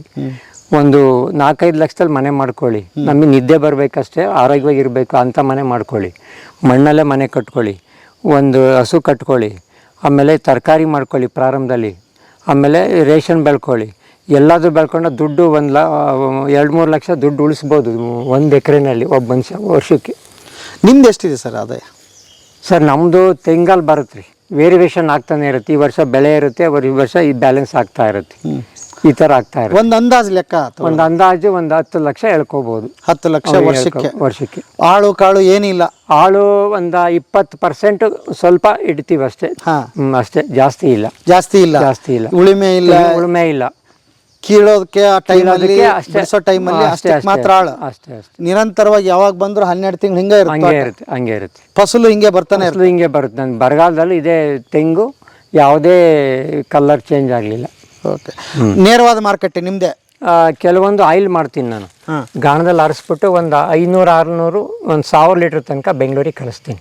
ಆಯಿಲ್ ಕೊಬ್ಬರಿ ಎಣ್ಣೆ ಒಂದು ನೇರವಾಗಿ ಇದನ್ನ ಮಾಡಲ್ಲ ನೀವು? ಕೊಬ್ಬರಿ ಎಕ್ಸಸ್ ಆಗಿದ್ದನ್ನ ಮಾರ್ಕೆಟಿಗೆ ಬಿಡ್ತೀವಿ. ಎಕ್ಸಸ್ ಬೇಡಿಕೆ ಇಲ್ಲ ಅಂತಂದ್ರೆ ನಾನು ರೇಟ್ ಕಡಿಮೆ ಆಗಿದ್ದಾಗ 600 ಒಂದು 1000 ಲೀಟ್ರ್ ತನಕ ಬೆಂಗಳೂರಿಗೆ ಕಳಿಸ್ತಾ ಇರ್ತೀವಿ. ಮನೆನೂ ಕಳಿಸ್ತೀವಿ. ಪ್ಯೂರ್ ಕೊಬ್ಬರಿ ಇವಾಗ ನಾವೇ ಮುಂದೆ ನಿಂತ್ಕೊಂಡು ಅರ್ಸೋದು. ಹೆಂಗ್ ಕೊಡ್ತೀರಿ ಸರ್ ರೇಟ್? ಸರ್ ಈ ಜಾಸ್ತಿನೂ ಮಾರಲ್ಲ, 250-300 ಒಳಗಡೆನೆ ಇರುತ್ತೆ ನಮ್ದು ಆಯಿಲ್. ಕೆಜಿ ಅಷ್ಟೇ. ಯಾರು ಇಲ್ಲಿ ನೋಡ್ತಾ ಇರೋರು ಕೇಳಿಸಿದ್ರೆ ಅವ್ರಿಗೆ ಕಳಿಸ್ತೀವಿ? ಆರಾಮಾಗಿ ಕಳಿಸ್ಕೊಡ್ತೀವಿ. 12 ತಿಂಗಳು ಕಳಿಸ್ಕೊಡ್ತೀವಿ. ನೆಕ್ಸ್ಟ್ ಬೆಂಗಳೂರಲ್ಲಿ ಮಾರ್ಕೆಟ್ ರೈತರೆಲ್ಲ ಸೇರ್ಕೊಂಡು ಒಂದು ಮಾರ್ಕೆಟೇ ಮಾಡೋಣ ಅಂತ ಇದೀವಿ. ಸರ್ ಈಗ ಇವರು ನಮ್ಮ ನಂಜುಂಡ ಸ್ವಾಮಿ ಅವ್ರದ್ದು ನಮ್ಮ ಅಮೃತ ಭೂಮಿ ಶುರುವಾಗಿದೆ ಸರ್. ಹೌದು, ಹೌದು. ಅದೇ ತರ ಮಾರ್ಕೆಟಿಂಗ್ ಮಾಡ್ತಾ ಇದ್ದೆ ನಾನು ಮುಂಚೆ ಸರ್. ಬೆಂಗಳೂರವರೆಗೂ ತರಕಾರಿ ಮಾರಿದ್ದೀನಿ. ಫುಟ್ಪಾತಲ್ಲಿ ಇಟ್ಕೊಂಡು ಬೆಂಗಳೂರು ಸಂತೆ ಮಾರಿದೀವಿ. First class ಸ್ಪಂದಿಸ್ತಾರೆ. ಆಮೇಲೆ ಒಂದು ಪ್ರಯೋಗ ಮಾಡಿ, ಒಂದು ಹಲಸಿನ ಗಿಡದಲ್ಲಿ ಮೌಲ್ಯವರ್ಧನೆ ಮಾಡಿದ್ರು. 1,500,000 ಕೇಳಿದ್ರು ಒಂದು ಹಲಸಿನ ಗಿಡನ ಬೇರೆಯವರು. ನಾವೇನು ಮಾಡೋದು, ಕಟ್ ಮಾಡಿ ನಮ್ಮ ಕೊಬ್ಬರಿ ಎಣ್ಣೆಲ್ಲೇ ಚಿಪ್ಸ್ ಮಾಡಿಸಿದ್ವಿ. 40,000 ರೂಪಾಯಿ ದುಡ್ಡು ಹುಡ್ತು ಒಂದು ಹಲಸಿನ ಮರದಲ್ಲಿ. ಒಂದು ಹಲಸಿನ ಮರದ ಇಲ್ಲಿಗೆ ಬಂದು ಚಿಪ್ಸ್ ತಗೊಂಡೋದ್ರು. ನಮ್ಮ ಚಿಪ್ಸು 1 ವರ್ಷ ಇಟ್ಕೊಂಡು ತಿನ್ಬೋದು. ಬೇರೆಯವ್ರ ಚಿಪ್ಸು 6 ತಿಂಗಳಿಗೆ ಕೆಟ್ಟೋಗುತ್ತೆ. ಎಲ್ಲ ಪ್ರಯೋಗನೂ ಮಾಡಿದ್ವಿ. ಅಂಗಡಿಯಿಂದ ಎಣ್ಣೆ ತಗೊಂಬಂದು ಚೆಕ್ ಮಾಡಿದ್ವಿ. 1 ತಿಂಗಳಲ್ಲಿ ಆಚೆಗೆ ಸುರಿದ್ವಿ ಚಿಪ್ಸ. ನಮ್ಮ ಕೊಬ್ಬರಿ ಎಣ್ಣೆಲೆ ಮಾಡಬೇಕು. ಹಂಗೆ ನೀವು ಈಗ ನಾನು ಹೇಳ್ತಾರೆ, ರೈತ ಸುಮ್ಮನೆ ಬರೀ ದುಡಿಯೋದ್ರ ಜೊತೆಗೆ ಈ ತರದ ಮಾರುಕಟ್ಟೆ ನಾನು ಹೇಗೆ ಮಾಡ್ಬೇಕು ಅನ್ನೋದ್ರ ಬಗ್ಗೆನೇ ಜಾಸ್ತಿ ಮಾಡ್ಬೋದು. ಅವನು ಅಧ್ಯಯನ ಮಾಡಬೇಕು ಅಂತ ಮಾಡ್ಬೋದು ಸರ್. ಏನ್ ಬೇಕಾದ್ರೂ ಮಾಡ್ಬೋದು. ನೀವು ರಾಗಿ ಬೆಳೆದು ಮಾಲ್ಟ್ ಮಾಡಿ ಕಳಿಸಿ 100 ರೂಪಾಯಿ, 150, 200 ರೂಪಾಯಿ ತಕ ಹೋಗುತ್ತೆ. ಹುಡುಕ್ಬೇಕು, ಕಷ್ಟ ಬೀಳ್ಬೇಕು. ನಾನು ಹೇಳದ್ನಲ್ಲ ಪಪ್ಪಾಯಿ ಕತೆ ಯಾವ ತರ ಅಂತ, ಆ ತರ ಕಷ್ಟ ಬೀಳ್ಬೇಕು. ಕ್ಯೂ ನಿಂತ್ಕೊಂಡು ಹೋಗ್ಬಿಟ್ರು ನನ್ಗೆ. ನಾನು ದುಡ್ಡು ಇಸ್ಕೊಳೋದು ಒಂದೇ ಬಾಕಿ, ತೂಕ ಮಾಡೋದು ಅವರೇ ಇಟ್ಕೊಂಡು ಹೋಗ್ತಾ ಇರೋರು. ಡ್ಯಾಮೇಜ್ ಆದ್ರೆ ಮುಂದಿನ ವಾರ ಫ್ರೀ ಕೊಡ್ತಾ ಇದ್ದೆ. ಬಾಳೆಹಣ್ಣು ಗುಡಾಂದಲ್ಲಿ ಹಣ್ಣು ಮಾಡ್ಕೊಂಡು ಹೋಗ್ತಿದ್ದೆ, ವಿಷ ಹೊಡಿತಿರ್ಲಿಲ್ಲ. ಕ್ಯಾರೆಟ್ ಬೆಳಿತಿದ್ದೆ. ಕ್ಯಾರೆಟ್ 1 ತಿಂಗಳು ಇಟ್ಕೊಂಡು ತಿಂದಿದ್ದಾರೆ ಕಾಟ್ ಕೆಳಗಡೆ ಫ್ರಿಡ್ಜ್ ಇಲ್ದಲ್ಲಿ. ನ್ಯಾಚುರಲ್ ತರಕಾರಿ ಬೆಳೆದು ಅಷ್ಟು ಸ್ಟ್ರೆಂತ್ ಇರುತ್ತೆ. ವಿಡಿಯೋಸ್ ಎಲ್ಲ ಇದೆ ನಿಮ್ಗೆ ಹಾಕ್ತೀನಿ ನೋಡ್ರಿ. ನನಗೆ ರಿಪೀಟ್ ಮಾಡ್ತಾರೆ, ಎಲ್ಲ ಕಂಡಿಡಿತಾರೆ. ಬೇರೆಯವ್ರ ತೋಟದ ಒಂದು ಬಾಳೆಹಣ್ಣು ಕೊಟ್ಟಿದ್ದೆ, ನಮ್ಮ ಫ್ರೆಂಡ್ ಹೇಳ್ಬಿಟ್ರು ನಿಮ್ಮ ತೋಟದಲ್ಲ ಅಂತ. ಆ ಟೇಸ್ಟ್ ಕಂಡಿಡಿತಾರೆ. ಅಷ್ಟು ಗ್ರಾಹಕರು ಎಚ್ಚರಿಕೆ ಆಗಿದ್ದಾರೆ ಇವತ್ತು. ಆಮೇಲೆ ಇನ್ನೂ ಒಂದು, ನೀವು ಗ್ರಾಹಕರು ಅಂದಾಗ ನೆನಪು ಬಂತು. ಗ್ರಾಹಕರು ನಿಜಕ್ಕೂ ದುಡ್ಡು ಕೊಡ್ತಾರೆ ಸರ್. ಈ ಏನಿದು ಸಾವಯವ ಅಂತಂದು ಇದನ್ ಮಾಡಿ ಕೆಲವು ನಂಬಿಕೆ ದ್ರೋಹ ಮೋಸ ಮಾಡಬಾರ್ದು ಸರ್. ಆಗಿದೆ ತುಂಬಾ ಮಾಡ್ತಿದ್ದಾರೆ. ಅದು ನನ್ನ ಗಮನಕ್ಕೆ ಬಂದಿದೆ. ಆಮೇಲೆ ವಿಪರೀತ ರೇಟ್ ಮಾಡ್ತಾರೆ. ಮಾಡಬಾರ್ದು. ಈಗ 300 ರೂಪಾಯಿ ಕೊಟ್ರೆ ಸಾಕಲ್ವ ನನಗೆ ಎಣ್ಣೆ? ಸಾಕಾಗುತ್ತಲ್ವ್ರ? ಅವನು ತೃಪ್ತಿಯಾಗಿ ತಿಂತಾರೆ. ಹೌದು, ಅಲ್ಲಿ ಮೋಸ ಮಾಡಬಾರ್ದು. ಹೌದೌದು. ಬನ್ನಿ, ಇವಾಗ ನೀವು ಇಲ್ಲೊಂದು ವಿಷಯ ಹೇಳ್ತೀನಿ ನಿಮ್ಗೆ. ಹೇಳಿ ಸರ್. ಅಲ್ಲಿ ಬಿಸಿ ಇದೆ, ನಿಮ್ಗೆ ಅಲ್ಲಿ ಬಿಸಿ ಇದೆ. ಹೌದು. ಇಲ್ಲಿಂದ ಅಬ್ಸರ್ವ್ ಮಾಡ್ಕೊಂಡು ಬನ್ನಿ, ಎಷ್ಟು ಕೂಲ್ ಆಗ್ತಾ ಇದೆ ನೋಡಿ. ಅಬ್ಸರ್ವ್ ಮಾಡಿ, ತಣ್ಣಗೆ ಚಳಿ ಥರ ಆಗ್ತಾ ಇದೆ ನೋಡಿ ನಿಮ್ಗೆ.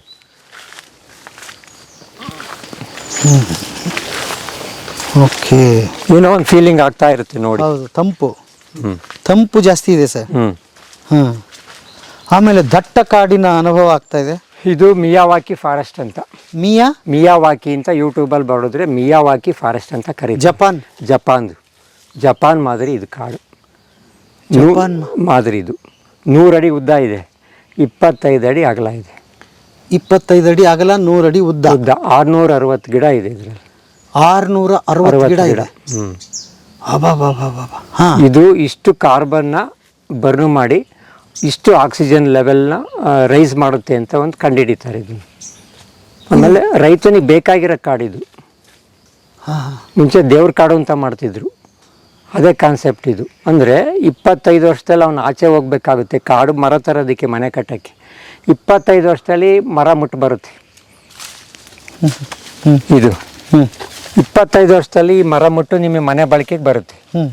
ಇದನ್ನು ಕಡಿದ ಮೇಲೆ ಪಕ್ಕದಲ್ಲಿ ಕಾಡು ನಾಶ ಆಗಲ್ಲ, ಬೇರೆ ಕಡೆ ಕಾಡು ನಾಶ ಆಗುತ್ತೆ. ಕಡಿದ್ರಾಗ ಬೇರೆ ಗಿಡ ಬೆಳೀತಾ ಇರುತ್ತೆ. ಒಂದು ಮರ ಮುಟ್ಟು ಬರುತ್ತೆ 25 ವರ್ಷದಲ್ಲಿ ಅವನಿಗೆ. ಇನ್ನೊಂದು ಅವ್ನಿಗೆ ಔಷಧಿ ಬಳಕೆ ಬೇಕಾಗಿರ್ತಕ್ಕಂಥ ಔಷಧಿ ಗಿಡಗಳಿದೆ ಇದರೊಳಗಡೆ. 33 ಜಾತಿ ಗಿಡ ಇದೆ ಇದರೊಳಗೆ. ಹೌದು. ಇನ್ನೊಂದು ಅವನಿಗೆ ಬಟ್ಟೆ ತೊಳೆಯೋದಕ್ಕೆ ಬೇಕಾದ ಅಂಟುವಾಳ ಇದೆ, ಪೂಜೆಗೆ ಬೇಕಾಗಿರೋದು ಹೂವು ಇದೆ, ಪಕ್ಷಿಗೆ ಬೇಕಾಗಿರೋದು ಆಹಾರ ಇದೆ. ಗೊತ್ತಾಯ್ತೀರಾ? ಇಷ್ಟು ಇದರೊಳಗಡೆ ಇದೆ. ಆಮೇಲೆ ಅವ್ನ ದೀಪಕ್ಕೆ ಬೇಕಾಗಿರೋದು ಎಣ್ಣೆ ಇದೆ, ಎಣ್ಣೆ ಇಪ್ಪೆ ಇಲ್ಲಿದೆ ನೋಡಿ. ಇಷ್ಟು ಇನ್ನು 25 ವರ್ಷದಲ್ಲಿ ಇಷ್ಟು ಎಲ್ಲ ಸಿಗ್ತಾ ಇರುತ್ತೆ ಅವನಿಗೆ. ಈಗ ಇದು ಎಷ್ಟು ವರ್ಷ ಆಯ್ತು ನೀವು? ಈಗ 5 ವರ್ಷ ಆಯಿತು. ಅಂದರೆ ಇದ್ರ ಉದ್ದೇಶ ಏನು ಅಂತ ತಿಳ್ಕೊಂಡು? ಉದ್ದೇಶ ಏನು ಅಂದರೆ, ಒಂದು ರೈತನಿಗೆ ಬೇಕಾಗಿರೋದು ಮರ ಮುಟ್ಟಬೇಕು, ಬರೀ ನಾವು ತೋಟಗಾರಿಕೆ ಮಾಡಬಾರ್ದು. ಅಲ್ಲಿ ಬೇಕಾಗಿರ್ತಕ್ಕಂಥ ಮರ ಮುಟ್ಟಬೇಕು, ಮತ್ತು ಅದು 1 ಎಕರೆಗೆ ವಾತಾವರಣ ಕ್ರಿಯೇಟ್ ಮಾಡುತ್ತೆ, ತಂಪು ವಾತಾವರಣ. ಇಲ್ಲಿ ಈ ತೋಟದಲ್ಲಿ ಕಾಡು ಬೇರೆ ಕಾಡಿತ್ತು, ಗೌರ್ಮೆಂಟ್ ಲ್ಯಾಂಡ್ ಇದೆ ಪಕ್ಕದಲ್ಲಿ 400 ಎಕರೆ. ಅದು ನಮಗೇನೋ ಸ್ವಲ್ಪ ತೊಂದರೆ, ಬೇರೆಲ್ಲ ಬಂದ್ಬಿಡೋದು, ಅದು ಬೆಳೀತಾ ಇರಲಿಲ್ಲ. ಇಲ್ಲಿ ಹುಲ್ಲು ಬರ್ತಾ ಇರಲಿಲ್ಲ ನಮಗೆ ಈ ಜಮೀನಲ್ಲಿ. ಹುಲ್ಲು ಬರಬೇಕು, ಬಾಳೆ ಬರ್ತಾ ಇರಲಿಲ್ಲ. ಇದು ಮಾಡಿದ ಮೇಲೆ 1 ಎಕರೆದಾಯ ವಾತಾವರಣ ಚೇಂಜ್ ಆಗೋಗ್ಬಿಡುತ್ತೆ ತೋಟದಲ್ಲಿ. ನೀವು ಹೇಳ್ತಾ ಇದ್ರಿ ಈಗ ತಾನೆ, ನೀವು ಏನದು ಬಾರ್ಡ್ರಿಗೆ ಇದನ್ನ ಹಾಕಿ ವಿಂಡ್ ಕಟ್ ಮಾಡಬೇಕು, ಕರೆಕ್ಟಾ? ಕಟ್ ಮಾಡಿದ್ರಿ? ಹಾಂ, ಕಟ್ ಆಯಿತು. ಹೊರಗಡೆಯಿಂದ ಬರ್ತಕ್ಕಂಥ ಶತ್ರು ಕೀಟಗಳು ಕಟ್ ಆಯ್ತು, ಅಲ್ಲಿ ರೋಗಾಣುಗಳು ಕೀಟ ಕಟ್ ಆಯಿತು. ಆಮೇಲೆ ಗಾಳಿ, ಬಿಸಿ ಗಾಳಿ ಒಳಗಡೆ ಬರಲ್ಲ. ನೀವು ಅಲ್ಲೋಗಿ ಸಂಜೆ ಹೊತ್ತು ಅಲ್ಲೋಗಿ ಇದ್ರ ತಣ್ಣಗೆ ವಾತಾವರಣ ಬರುತ್ತೆ ನಿಮ್ಗೆ. ಒಂಚೂರು ಒಳಗಡೆ ಹೋಗಿ ಬನ್ನಿ. ಏನು ಇಲ್ಲಿನೂ ಸೇಮ್ ಅದೇ ಇದೆ ನಿಮ್ದು? ಬೇರೆ ಇದೆಯಾ? ಇಲ್ಲ, ಬೇರೆ ಇದೆ. ಇದು 2 ಥರ ಬಿಲ್ಪತ್ರೆ ಇದೆ ಇದರಲ್ಲಿ. ಬಿಲ್ಪತ್ರೆ? ಒಂದು ಉತ್ತರ ಭಾರತದಲ್ಲಿ ಸಿಗ್ತಕ್ಕಂಥ ಒಂದು ಬಿಲ್ಪತ್ರೆ, ಇನ್ನೊಂದು ಇಲ್ಲಿ ಲೋಕಲಾಗಿ ಸಿಗ್ತಕ್ಕಂಥ ಬಿಲ್ಪತ್ರೆ. ಉತ್ತರ ಭಾರತದಲ್ಲಿ ಸಿಗ್ತಕ್ಕಂಥ ಬಿಲ್ಪತ್ರೆ ನಮಗೆ ಅಸಿಡಿಟಿಗೆ, ಹೊಟ್ಟೆ ನೋವಿಗೆ ಬರುತ್ತೆ, ಜ್ಯೂಸ್ ಮಾಡ್ಕೊಂಡು ಕುಡಿ. ಎಲ್ಲಿದೆ ಯಾವುದು? ಆ ಕಡೆ ಇದೆ ಸರ್, ಆ ಕಡೆ ಇದೆ. ಎಲೆ ಅಗಲ ಇರುತ್ತೆ, ಅಗಲ ಇರುತ್ತೆ. ಇದು ಇಲ್ಲಿ ಲೋಕಲ್ ಸಿಗೋದು. ಪಾರಿಜಾತ ಇದೆ. ಪಾರಿಜಾತ ಅಂದರೆ ನಿಮಗೆ ಮಲೇರಿಯಾಕ್ಕೆ ಕುದಿಸಿ ಅದನ್ನು ಕುಡಿದ್ರೆ ಮಲೇರಿಯಾ ಕಡಿಮೆ ಆಗುತ್ತೆ. ಇದು ಕಾಡು ಮಲ್ಲಿಗೆ, ಇದು ಬಳ್ಳಿ ನೋಡಿ ಅಲ್ಲಿವರೆಗೂ ಹೋಗಿದೆ ನೋಡಿ. ಇದೊಂದು ಜಾತಿ ಮಲ್ಲಿಗೆ, ಕಾಡು ಮಲ್ಲಿಗೆ. ಇದು ಇದೆಲ್ಲ ಹುಡುಕಿ ತಗೊಂಬಂದು ಹಾಕಿರೋದು. ನಾಗಲಿಂಗ ಪುಷ್ಪ ಇದೆ, ಎಲ್ಲದು ಇದೆ. ನೀವು ಪಕ್ಷಿಗಳಿಗೆ ಬಿಟ್ಟಿದ್ದೀನಿ ಅಂದ್ರಲ್ಲಿ ಇವೆ? ಇಲ್ಲ, ಆ ಕಡೆ ತೋರಿಸ್ತೀನಿ. 60 ಗಿಡ ಸೀಬೆ ಗಿಡ ಅಲ್ಲಿದೆ. ಓಕೆ, ಬನ್ನಿ ನೋಡಿ. ಕೂಗ್ತಾ ಇದೆ ಪಕ್ಷಿ, ಕರಿತಾ ಇದೆ. ನೀವು ಬಂದಿದ್ದು ಗೊತ್ತಾಯ್ತೇನು ಅದಕ್ಕೆ? ಪಕ್ಷಿಗಳ ಹತ್ರ, ಪ್ರಾಣಿಗಳ ಹತ್ರ ಮಾತಾಡ್ತೀನಿ ನಾನು. ಮಾತಾಡ್ತೀನಿ. ಹೌದಾ? ಅಳಿಲ್ ಬಂತ ಅಲ್ಲಿ ಮರದಲ್ಲಿ ಪಪ್ಪಾಯ ತಿನ್ನೋದಕ್ಕೆ ಹತ್ತಿತ್ತು ಮೇಲಕ್ಕೆ. ಹತ್ತಬೇಕಾದ್ರೆ ನಾನು ಶೂಟಿಂಗ್ ಮಾಡ್ತಾ ಇದ್ದೆ ಮೊಬೈಲ್ನಲ್ಲಿ. ನಾನು ನೋಡ್ತು, ವಾಪಸ್ ಹೋಯ್ತು. ಬೇಡಪ್ಪ, ನಿನ್ಗೆ ಏನೂ ತೊಂದರೆ ಕೊಡಲ್ಲ, ಮೇಲಕ್ಕೆ ಹತ್ಬಿಟ್ಟು ನೀನು ತಿಂದೋಗು ಅಂತ ಹೇಳ್ದು. ಯೋಚನೆ ಮಾಡ್ತು ತುಂಬ, ಇವನು ಎಂತನು ಅಂತ ನಿಂತ್ಕೊಂಡು ನೋಡ್ತು, ನನ್ಗೆ ಕೊಲ್ತಾನ ಹೆಂಗೆ ಅಂತ. ಇಲ್ಲ, ನೀನು ಹೋಗು ಅಂತ ಹೇಳಿ ನನ್ನ ಮನಸ್ಸಿನಲ್ಲಿ ಅದಕ್ಕೆ ಹೇಳಿದೆ, ನೀನು ಹೋಗಿ ವಾಪಸ್ಸು, ಗೋ ಟು ಬ್ಯಾಕ್.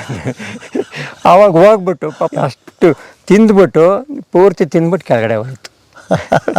ಇದು ಬಾಂಧವ್ಯ ಪಕ್ಷಿಗಳ ಜೊತೆ, ಮರಗಳ ಜೊತೆ. ನೀವು ಇದರಲ್ಲಿ ಬೆಳಗ್ಗೆನೂ ನೋಡಿದೆ ಅದನ್ನು.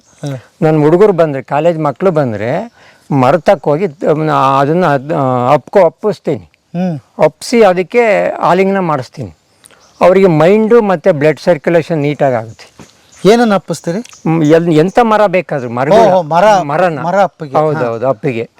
ಆ ಮರ ಅಪ್ಪಿಸ್ತೀನಿ. ಪ್ರೀತಿ ಹುಟ್ಟಿಸ್ಬೇಕು ಅವಕ್ಕೆ, ಮರಕ್ಕೆ ಅಲ್ಲ ಇವರಿಗೆ. ಆ ಮರಕ್ಕೂ ಪ್ರೀತಿ ಬರುತ್ತೆ, ಇವ್ರಿಗೂ ಪ್ರೀತಿ ಬರುತ್ತೆ, ಅಭಿಮಾನ ಬರುತ್ತೆ, ಮತ್ತು ಅವನಿಗೆ ಒಂದು ಧ್ಯಾನ ಮಾಡಿದಷ್ಟು ಶಕ್ತಿ, ಎನರ್ಜಿ ಬರುತ್ತೆ ಆ ಮರದಿಂದ. ಇದು ನಾನು ಪ್ರಯೋಗ ಮಾಡಿಸ್ತೀನಿ ಮಕ್ಕಳಿಗೆ. ಮಕ್ಕಳಿದ್ದಾಗ ಬರಬೇಕಾಗಿತ್ತು ನಾನು ಇಲ್ಲಿಗೆ. ನೋಡಿ ಎಷ್ಟು ನಿಮಗೆ ಆ ತೋಟದ್ದು ಒಂದು ತಂಪು ವಾತಾವರಣ, ಎಷ್ಟು ಕಾನ್ಸೆಪ್ಟ್ ನಿಮಗೆ ಬರುತ್ತೆ ನೋಡಿ. ಓಕೆ, ಅಲ್ಲಿಂದ ಇಲ್ಲಿ ಗಮನಿಸಿ ಎಷ್ಟು ತಣ್ಣಗಿದೆ ವಾತಾವರಣ. ಮಿಯಾವಾಕಿ ಫಾರೆಸ್ಟ್ ಅಂದ್ರೆ ಜಪಾನ್ನಲ್ಲಿ ಇಂತ ಹೀಗೆ ಅಂದ್ರೆ ಭೂಕಂಪ ಆಗೋದಲ್ಲ ಸರ್, ದಿಢೀರಂತ ಕಾಡಾಗ್ಬೇಕಲ್ಲ ಅಲ್ಲಿ. ಅದಕ್ಕೆ ಈ ತರದ್ದು ಮಾಡೋದು ಯಾರೋ ಒಬ್ಬ ಮಿಯಾವಾಕಿ ಅಂತ ಕಂಡಿಡ್ದ, ಅವನು ಇದಕ್ಕೆ ಇದು ಮಾಡ್ದ, ಹೆಸರಿಟ್ರು. ನೋಡ್ರಿ, ಅದು ಗೊಬ್ಬರ ಎಲ್ಲ ಬಾಳೆಗೆ ಏನು ಇಲ್ಲ, ನ್ಯಾಚುರಲ್ ಆಗಿ ಬರ್ತಾ ಇದೆ ನೋಡಿ. ಈ ಬಾಳೆಗೊನೆ, ಆ ಬಾಳೆ ಒಂದಾಳೆ ಪಕ್ಷಿ ತಿನ್ನುತ್ತೆ. ಫಸ್ಟ್ ನಾನು ಎಡೆ ಕೊಡ್ತೀವಲ್ಲ, ದೇವಸ್ಥಾನಕ್ಕೆ ತಗೊಂಡಾಗ ಕೊಡ್ತೀರಲ್ವ ಮೊದಲನೇ ನಿಮ್ದು ಬೆಳೆಗಳ, ನಾನು ಮೊದಲನೇ ಬೆಳೆ ಪಕ್ಷಿಗಳು ಬಿಡ್ತೀನಿ. ತಿಂದು ಉಳಿದಿದ್ದು ನಮ್ಮ ಫಸ್ಟ್ ಪಪ್ಪಾಯ ನಾನು ಮನ್ಸಲ್ಲಿ ಹಂಗೆ ಅಂದ್ಕೊಂಡಿದ್ರು, ಅದು ನಡೆದೇ ಬಿಡುತ್ತೆ ನೋಡಿ ಪ್ರಕೃತಿನಲ್ಲಿ ಅಲ್ಲ. ಫಸ್ಟ್ ಅದೆಲ್ಲ ಪಕ್ಷಿ ತಿಂದ್ಬಿಟ್ಟು ಮಿಕ್ಕಿದ್ ನನಗೆ ಪಪ್ಪಾಯ ಎಲ್ಲ ಅಷ್ಟೇ ಬಿಟ್ಟಿರ್ತೀನಿ ಒಂದಷ್ಟು ಮರಗಳು. ಇಷ್ಟು ಸಂಬಂಧ ಪಕ್ಷಿಗಳು ಬೇಕು. ಇದು ಅದ್ಭುತ ಸರ್. ಅಂದ್ರೆ ಇದನ್ನ ಎಲ್ಲರೂ ಮಾಡ್ಬೇಕು ಅದ್ರ ಜೊತೆಗೆ ಅಂತ ಹೇಳ್ತಿರ್ಬೇಕು ಸರ್. ಮಾಡ್ಬೇಕು. ಈಗ ಒಂದೇನಾಗುತ್ತೆ ಗೊತ್ತಾ, ಈಗ ನಾನು ಇಲ್ಲಿ ಮಾಡ್ತಾ ಇರ್ತೀನಿ, ಪಕ್ಕದಲ್ಲಿ ಯಾರೋ ವಿಡಿಸೈಡ್ ಹೊಡಿತಾ ಇರ್ತಾನೆ, ಕಳೆನಾಶಕ ಹೊಡಿತಾ ಇರ್ತಾನೆ, ಅದು ನಮಗೂ ಎಫೆಕ್ಟ್ ಆಗುತ್ತೆ. ಒಂದು ಹೇಳ್ತೀನಿ ಕೇಳಿ, ಕಳೆನಾಶಕ ಎಷ್ಟು ಪರಿಣಾಮಕಾರಿ ಬೇರೆ ದೇಶದಲ್ಲಿ ಬ್ಯಾನ್ ಮಾಡಿದ್ದಾರೆ. ನಮ್ಮ ದೇಶದಲ್ಲಿ ಇತ್ತೀಚೆಗೆ ತುಂಬ ಜನ ಮಾಡ್ತಿದ್ದಾರೆ. ಈಗ ಪಕ್ಕದ ಜಮೀನಲ್ಲಿ ಹೊಡಿತಾ ಇರ್ತಾನೆ, ಅವನದೇನಾಗುತ್ತೆ, ನಮಗೂ ಗಾಳಿ ಬರುತ್ತೆ, ನಾವು ಕುಡಿತಾ ಇರ್ತೀವಿ ಸ್ಮೆಲ್ಲ. ರೈತ ಅದು ಅರ್ಥ ಮಾಡ್ಕೋಬೇಕು. ಅದು ಅವನು ಹೊಡಿವಾಗ ವಾಸನೆ ಕುಡಿತಾನ, ಅವನು ಸ್ಕಿನ್ ಮುಖಾಂತರ ದೇಹ ಸೇರುತ್ತೆ, ಮೂಗಿನ ಮುಖಾಂತರ ಸೇರುತ್ತೆ. ಆಮೇಲೆ ಅಲ್ಲಿ ಮಳೆ ಜಾಸ್ತಿ ಆದಾಗ ನೀರು ಆಚೆ ಹೋಗುತ್ತೆ ಅಲ್ಲೂರ. ಎಲ್ಲಿಗೋಗುತ್ತೆ ಸರ್? ಹಳ್ಳಕ್ಕೆ ಹೋಗುತ್ತೆ. ಹಳ್ಳದಿಂದ ಎಲ್ಲಿಗೋಗುತ್ತೆ ಸರ್ ನೀರು? ನದಿಗೆ ಹೋಗುತ್ತೆ. ನದಿಯಿಂದ ಎಲ್ಲಿಗೋಗುತ್ತೆ ಸರ್? ಸಮುದ್ರಕ್ಕೆ ಹೋಗುತ್ತೆ. ಸಮುದ್ರದಲ್ಲಿ ಏನು ತಿಂತೀರಿ ಸರ್ ನಾವು? ಉಪ್ಪು, ಮೀನು, ಅದು ನಮಗೆ ಬರುತ್ತೆ ವಾಪಸ್. ಎಷ್ಟು ಲಿಂಕ್ ಆಗುತ್ತೆ ನೋಡಿ. ನೀವು ಏನು ಭೂಮಿಗೆ ಕೊಡ್ತೀರಾ ನಮಗೆ ವಾಪಸ್ ಕೊಡುತ್ತೆ ಅದು. ಒಂದು ಎಕ್ಸಾಂಪಲ್ ಪಕ್ಕದ ತೋಟದಲ್ಲಿ ಮಾತಾಡೋಣ, ಕರೆಸ್ತೀನಿ ಬೇಕಾದ್ರೆ ನಿಮಗೆ. ನೀನು ಹಾಸ್ಪಿಟ್ಲಿಗೆ ಪ್ರತಿ ವರ್ಷ 1 ಎಕರೆ ಇರೋದು ಎಷ್ಟು ವರ್ಷ ಟೊಮೊಟೊ ಬೆಳೀತಾನೆ, ಹಾಸ್ಪಿಟ್ಲಿಗೆ ಎಷ್ಟು ನಿನ್ನ ಖರ್ಚು ಬರುತ್ತೆ? ನಾನೇ 98,000 ಬಂದೈತಿ ಈ ವರ್ಷ ಅಂತ ಹೇಳ್ತಾನೆ. ದುಡ್ದಿದ್ದೆಲ್ಲ ಎಲ್ಲೋಯ್ತು? ಹಾಸ್ಪಿಟ್ಲಿಗೆ ಹೋಯ್ತು. ಇದು ಆಗ್ತಾ ಇರೋದು ನಮ್ಮಲ್ಲಿ. ಮಾಡಬೇಕು ಸರ್, ನೈಸರ್ಗಿಕ ಕೃಷಿ ಮಾಡಬೇಕು. ಕಡಿಮೆ ಈಲ್ಡಿಂಗ್ ಬರಲಿ ಪರವಾಗಿಲ್ಲ, ಬದುಕ್ಬೋದು, ಖರ್ಚು ಕಡಿಮೆ ಮಾಡ್ಕೋಬೇಕಷ್ಟೆ. ಈ ಫಸ್ಟು ನೀವು ಹೇಳಿದ್ದು ಭಾಳ ಇಂಪಾರ್ಟೆಂಟ್. ಮೊದಲು ನೀವು ಆ ಒತ್ತಡದಿಂದ ಹೊರಗೆ ಬನ್ನಿ ಅಷ್ಟೇ. ನೀವು ಲಕ್ಷ ಅಂತ ತಲೆಯಲ್ಲಿ ಬಿಟ್ಟು, ನಾವು ಯೂಟ್ಯೂಬರ್ಸ್ ಹಂಗೆ ಇದೀವಿ, ನಮಗೂ ಕೋಟಿ ಲಕ್ಷ ಅಂದ್ರೇನೆ ಖುಷಿ, ಏನೋ ನೋಡ್ಬಿಡ್ತಾನೆ ಮಾಡ್ಬಿಡ್ತಾನೆ. ಯಾರ್ದು ಹಂಗೆ ಕೋಟಿ ಲಕ್ಷಗಳು ಬರಲ್ಲ. ಬರುತ್ತೆ ಸರ್? ಬರಲ್ಲ ಸರ್. ಒಟ್ಟಾರೆ ನೀವು ಹೇಳಿದ್ದು ಏನಂದ್ರೆ, ನೀವು ಮಾಡ್ತಾ ಇರೋದು ನಾನು ನೋಡ್ತಿರ್ತೀನಲ್ಲ ನಿಮ್ಮ ಯೂಟ್ಯೂಬ್ನಲ್ಲಿ, ವೈವಿಧ್ಯತೆ ಇರದೆ ಮನುಷ್ಯನ ಬದುಕನ್ನು ಕಲಿಸ್ತಾ ಇದ್ದೀರಾ. ಒಬ್ರಿಗೊಬ್ರು ಪರಿಚಯ ಮಾಡಿ ನಾನು ನೋಡ್ತಾ ಇರ್ತೀನಿ, ತುಂಬ ನೋಡ್ತೀನಿ ನಿಮ್ಮದು. ನಿಮ್ಮ ಮನುಷ್ಯನಿಂದ ಮನುಷ್ಯನಿಗೆ ಏನು ಬದುಕು ಕಟ್ತಾ ಇದ್ದಾರೆ, ಹಿಂದಿನ ಬದುಕೇನಿತ್ತು ಅದನ್ನು ಎತ್ತಿ ತೋರಿಸೋಂಥದ್ದು ನಿಮ್ಮದು ಯೂಟ್ಯೂಬ್. ನಾನು ತುಂಬ ಮೆಚ್ಚಿದ್ದೀನಿ ನಿಮ್ಮದು ಯೂಟ್ಯೂಬ್. ಅದಕ್ಕೆ ನಾವು ನಿಮ್ಮಂಥ ಸಂದರ್ಶನ ಯಾಕೆ ಮಾಡಬೇಕಾಗಿದೆ ಅಂದರೆ, ಇಲ್ಲಿ ನೀವು ಉದಾಹರಣೆ, ಜಲವಂತ ಉದಾಹರಣೆ. ಹೌದು. ನಿಮ್ಮ ತಾಯಿ ಆರೋಗ್ಯ ನೋಡಿದೆ. ನೀವಂತೂ ಎಷ್ಟು ಸರ್ ಏಜ್ ನಿಮಗೆ? ನನಗೆ 55 ವರ್ಷ. ನೋಡಿ ಹೆಂಗೆ ಹುಡುಗ ಹೆಂಗೆ. 15 ವರ್ಷ ಆಗಿದೆ ನಾನು ಯಾವುದು ರಾಸಾಯನಿಕ ಬಳಸಿಲ್ಲ, ಅಂದರೆ ಬಾಡಿಗೂ ಬಳಸಿಲ್ಲ, ನನ್ನ ಭೂಮಿಗೂ ಬೆಳೆಸಿಲ್ಲ. ಇಲ್ಲಿ ಬರ್ತಾರೆ, ತುಂಬ ಜನ ಬರ್ತಾರೆ ಸರ್, ಒತ್ತಡದಿಂದ ಬೆಂಗಳೂರಿಂದ ಬರ್ತಾರಲ್ಲ, ಅವ್ರಿಗೆ ಹೋಗೋದಕ್ಕೆ ಇಂಟ್ರೆಸ್ಟ್ ಇರಲ್ಲ. ಒಂದು ಮಗು ಬಂದಿತ್ತು, ಹೆಣ್ಮಗು, 5 ದಿವಸ ಆಯಿತು. ಹೋಗುವಾಗ ನನ್ನ ತಂದೆ ಅಂತ ಹೇಳೋತ್ತು, ಅಳ್ತಾ ಹೋಯ್ತು, ಇಲ್ಲಿಂದ ಬಿಟ್ಟು ಹೋಗ್ಬೇಕಲ್ಲ ಅಂತ. ಆ ಮಟ್ಟಕ್ಕೆ ತಯಾರಾಗಿದೆ. ನಿಮಗೆ ಇಂಟ್ರ್ಯೂ ಮಾಡಿ ಫೋನ್ ನಂಬರ್ ಕೊಡ್ತೀನಿ. ಎಲ್ಲ ಹಾಸ್ಪಿಟ್ಲು ಆ ಥರ ಇರುತ್ತೆ. ನೀವು ಇಲ್ಲಿ 1 ಅಡಿ ಜಾಗ ಬಿಡ್ದಂಗೆ ಗಿಡಗಳು ಬೆಳೆಸ್ಬೋದು. ನೋಡಿ, ಇದು ಮೂಸುಂಬೆ. ಹಾಂ, ಫಸ್ಟು ನಮಗೆ ಬೇಕಾಗಿರೋದು, ನಾನು ಜಾಸ್ತಿ ಬೆಳೆಸ್ತೀನಿ, ಹಣ್ಣುಗಳು ತಿನ್ಬೇಕು ಚೆನ್ನಾಗಿ. ಮೂಸಂಬೆ ಬರುತ್ತಾ ಇದರಲ್ಲಿ? ಮೂಸಂಬೆ ಬರುತ್ತೆ. ಓಕೆ, ಕೆಳಗಡೆ ಬಿಟ್ಟಿದೆ ನೋಡಿ. ಇದೆಲ್ಲ ಕಾಡು ಕೃಷಿ, ಈ ಥರದ್ದೆಲ್ಲ. ಎಷ್ಟು ವೈವಿಧ್ಯತೆ ಇದೆ ನೋಡಿ, ಎಷ್ಟು ತಣ್ಣಗಾಗುತ್ತೆ ನೋಡಿ ಇದ್ರೊಳಗಡೆ ಬಂದರೆ. ನೋಡಿ, ಆ ಕಾಡಿಂದ ಇಲ್ಲಿವರೆಗೂ ಹೊಡಿತಾ ಇರುತ್ತೆ. ಓಕೆ, ಅಷ್ಟು ತೇವಾಂಶ ಇರುತ್ತೆ. ನೋಡಿ, ಒಂದಿಷ್ಟು ಬೆಂಕಿ ಇಡಲ್ಲ, ಇಲ್ಲೆಲ್ಲ ಮುಚ್ಚಿಗೆ ಹಾಕಿರ್ತೀವಿ ನೋಡಿ. ಗಿಡದ ಬಡ್ಡೆ ಇಲ್ಲಿ ಮುಚ್ಚಿಗೆ ಹಾಕಿದ್ರೆ ಎಷ್ಟು ಗೊಬ್ಬರ ಆಗಿದೆ ನೋಡಿ. ನೋಡಿ, ಇದು ಬಂಗಾರ ಅಂತ ಕರಿತೀವಿ ನಾವು. ಬಂಗಾರ, ನಿಜಕ್ಕೂ ಬಂಗಾರ ಬಿಡಿ ಸರ್. ನೋಡಿ, ಎಷ್ಟಿದೆ ನೋಡಿ. ಯಾವ ಥರ ಮಣ್ಣನ್ನು ಎತ್ಕೋಬೋದು ನೋಡಿ. ಅಷ್ಟೇ ನಾವು ಮಾಡ್ಬೇಕಾದ್ರೆ. ಮುಚ್ಚಿಗೆ ತಣ್ಣಗಿದೆ, ಮಳೆ ಬಿದ್ದು ಎಷ್ಟು ದಿವಸ ಆಗಿದೆ, ಇವತ್ತು ಬಿದ್ದಿರಂಗಿದೆ. ಹಾಗಾದ್ರೆ ನೀವು ಬೋರ್ ನೀರು ಯಾವಾಗ ಬಿಡ್ತೀರಿ ಇದಕ್ಕೆ? ಬೇಸಿಗೆನಲ್ಲಿ ಬಿಡಲೇಬೇಕಾಗುತ್ತೆ. ಹೌದಾ? ಅಂದರೆ ಬೇರೆಯವ್ರಿಗಿಂತ 50 ಭಾಗ ಕಡಿಮೆ ನಾನು ನೀರು ಕೊಡೋದು. ಸರ್, ನಮ್ಮದ್ರಲ್ಲಿ ನಿಮ್ಗೆ ಎಷ್ಟು ಪ್ರವಾಹ ಬಂದಷ್ಟು ನೀರು, ಮಳೆ ಬರಲಿ, 1 ಡ್ರಾಪ್ ನೀರು ಆಚೆ ಹೋಗಲ್ಲ, ನಿಂತಿಲ್ಲ, ನೋಡಿಲ್ಲ ನಾನು. ಪೂರ್ತಿ ಕೆಳಗಡೆ ಹಿಂಗೆ ಬಿಡುತ್ತೆ. ನೋಡಿ, ಎಲ್ಲ ಜೇಡು ಬೆಲೆ ಇಲ್ಲೆಲ್ಲೋ ಮುಖಕ್ಕೆ ಸಿಕ್ತು. ಸೃಷ್ಟಿ ಎಷ್ಟು ಕೆಲಸ ಮಾಡುತ್ತೆ ನೋಡಿ. ಜೇಡು ಬಲೆ ಕೇಳಿದಿರಲ್ಲ? ಹೌದು. ನಾವು ಮುಖಕ್ಕೆಲ್ಲ ಸಿಗ್ತಾ ಇರ್ತವೆ ಹೋಗುವ. ಹೌದು. ಅದು ಬೇಡವಾದ್ನ ಕೀಟ, ಅಲ್ಲಿ ಕೀಟ ಬರುತ್ತೆ, ಸಣ್ಣದೊಂದು ಕೀಟ ಬರುತ್ತೆ ಜೇಡ್ರ ಬಲೆ ಮೇಲೆ.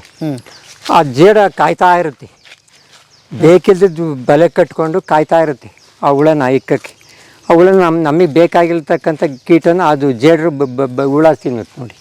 ಪ್ರಕೃತಿನಲ್ಲಿ ಇದೆ, ಯಾವುದು ವಿಷ ಹಾಕಂಗೆ ಇಲ್ಲ. ವಿಷ ಹಾಕದಿದ್ರೆ ಅದು ಸೃಷ್ಟಿ ಆಗ್ತಾ ಇರುತ್ತೆ. ಫುಕ ಇದನ್ನೇ ಕಂಡುಹಿಡಿದಿದ್ದವನು. ನೈಸರ್ಗಿಕ ಕೃಷಿ ಬೇಡವಾಗಿದ್ದ ರೋಗ ಬರ್ತಕ್ಕಂಥ ಕೀಟನ ಅದು ಎಕ್ಕಿ ತಿನ್ನುತ್ತೆ. ಅಲ್ಲಿ ಸೂಕ್ಷ್ಮ ಜೀವಾಣುಗಳು ಬರುತ್ತಲ್ಲ, ಜೀವಿಗಳು ವಾಸ ಮಾಡ್ತಾ ಇರ್ತವೆ ಪ್ರಕೃತಿನಲ್ಲಿ. ಆ ಜೇಡ ಕಾಯ್ತಾ ಇರುತ್ತೆ ಬಲೆ ಹಾಕ್ಕೊಂಡು, ಹೋಗಿ ತಿನ್ನುತ್ತೆ. ಇದು ಪ್ರಕೃತಿಯಲ್ಲಿ ನಡೀತಾ ಇರುತ್ತೆ. ಅಂದ್ರೆ ಅದು ಕೂಡ ನೈಸರ್ಗಿಕ. ಎಲ್ಲಿ ಚೆನ್ನಾಗಿದೆ ತೋಟ ಅಲ್ಲಿ ಮಾತ್ರ ಜೇಡ ಬರುತ್ತೆ, ಮತ್ತೆ ಇಲ್ಲ ಅಂದ್ರೆ ಇಲ್ಲ. ಔಷಧಿ ಹೊಡೆದಿರೋದು ವಾಸನೆಗೆ ಬರೋದೇ ಇಲ್ಲ ಅದು. ಓಕೆ. ಎಷ್ಟು ಅದ್ಭುತ ಇದೆ ಗೊತ್ತಾ ನೋಡ್ರಿ ಅದಕ್ಕೆ ಅವೇರ್ನೆಸ್ ಇದೆ ನಮಗಿಲ್ಲ. ಹಾ ಸರ್, ಕೃಷಿನಲ್ಲಿ ಯಾವನ್ ಮುಟ್ಟಿ ಕೆಲಸ ಮಾಡ್ತಾನೋ ಭೂಮಿ ಪಾಠ ಮಾಡುತ್ತೆ, ದೇಹ ಪಾಠ ಮಾಡುತ್ತೆ ಅವನಿಗೆ. ಹೆಂಗೆ ದೇಹ ಪಾಠ ಮಾಡುತ್ತೆ ಪ್ರಶ್ನೆ ಕೇಳಲಿಲ್ಲ ನೀವು? ಹೆಂಗ್ ಗೊತ್ತಾ? ಹೆಂಗ್ ಪಾಠ ಮಾಡುತ್ತೆ? ಹೆಂಗೆ? ನೆನ್ನೆ ದಿವಸ ಪೂರಿ ಸಾಗು ತಿಂದಿದ್ದೆ, ಇವತ್ತು ನಿನಗೆ ಗ್ಯಾಸ್ಟ್ರಿಕ್ ಬಂದಿದೆ ನೋಡ್ಕೊ ಅಂತ ಹೇಳುತ್ತೆ. ನೆನ್ನೆ ಕಾಫಿ ಟೀ ಜಾಸ್ತಿ ಮಾಡಿದೆ, ಗ್ಯಾಸ್ಟ್ರಿಕ್ ಬಂದಿದೆ ನೋಡ್ಕೊ ಅಂತ ಹೇಳುತ್ತೆ. ಅದನ್ನು ಬಿಡು ಅಂತ ಹೇಳುತ್ತೆ. Language, body language. ಭೂಮಿ ಏನು ಹೇಳುತ್ತೆ? ನೋಡಪ್ಪ ಇದು ಕೆಮಿಕಲ್ ಹಾಕಿದೆಯಾ, ಈ ಥರ ಭೂಮಿ ಆಗ್ತಾ ಇದೆ ಅಂತ ಹೇಳುತ್ತೆ. ಈ ಥರ ಮಲ್ಚಿಂಗ್ ಮಾಡಿದೆಯಾ, ನೋಡಪ್ಪ ಈ ಥರ ಭೂಮಿ ನಾನು ಹಾಕಿದ್ದೀನಿ ಅಂತ ನಗುತ್ತೆ. ಮರ ಗಿಡಗಳು ಮಾತಾಡ್ತವೆ ನಾವು ಹೋಗ್ಬೇಕಾದ್ರೆ, ಸಾವ್ಕಾರ ಬಂದಿದ್ದಾನೆ ಅಂತ ಎಲ್ಲ ಶೇಕ್ ಮಾಡ್ತವೆ. ಇದೆಲ್ಲ ಅಬ್ಸರ್ವ್ ಮಾಡಿ ಮಕ್ಳಿಗೆ ಹೇಳ್ಕೊಡ್ತಾ ಇದ್ದೀವಿ. ನೋಡಿ ಶೇಕ್ ಆಗ್ತಾ ಇದೆ. ಸುಮ್ಮನೆ ಕಲ್ಪನೆ ಇಟ್ಕೊಳ್ಳಿ, ಗಾಳಿಗಾರ ಶೇಕ್ ಆಗ್ಬೋದು. ಆ ಕಲ್ಪನೆ ಇಟ್ಕೊಂಡ ನಿಮ್ಮ ಮೈಂಡ್ ಎಷ್ಟು ಫ್ರೆಶ್ ಆಗುತ್ತೆ.